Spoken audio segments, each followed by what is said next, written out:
il semblerait qu'on réduise la fracture sociale entre des élèves issus de CSP plus défavorisés par rapport à des CSP favorisés. Le numérique réduirait de manière significative cet écart.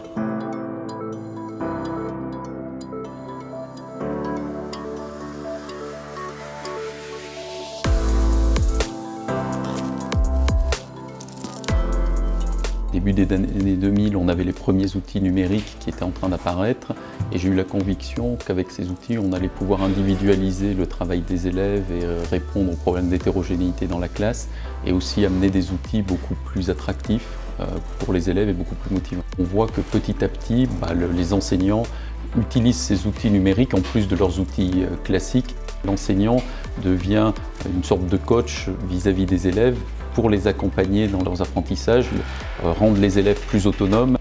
On a des élèves qui ont besoin de beaucoup plus d'interaction, qui ont besoin d'être actifs dans leur apprentissage. Le numérique, c'est simplement des outils en plus, ça ne va pas remplacer ce que faisait le prof avant, ça vient simplement compléter.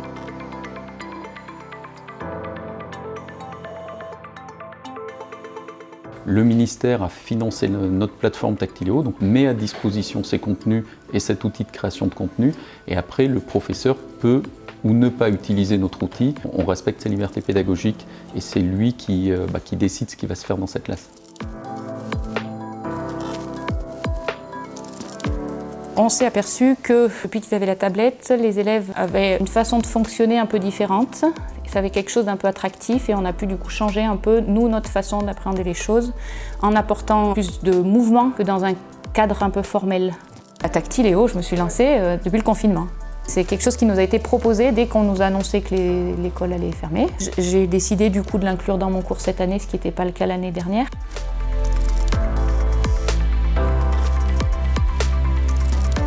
Nous, en mathématiques, par exemple, la révolution, elle est sur les utilisations des logiciels de géométrie, ou même maintenant, ils font de la programmation. Qu'on n'ait pas besoin de se déplacer dans une salle spécifique et qu'ils aient chacun leur tablette, qu'ils puissent le faire à la maison, c'est un confort énorme.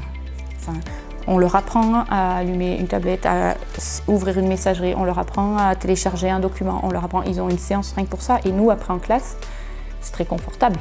Ça nous permet, nous aussi, de nous lancer dans des choses nouvelles.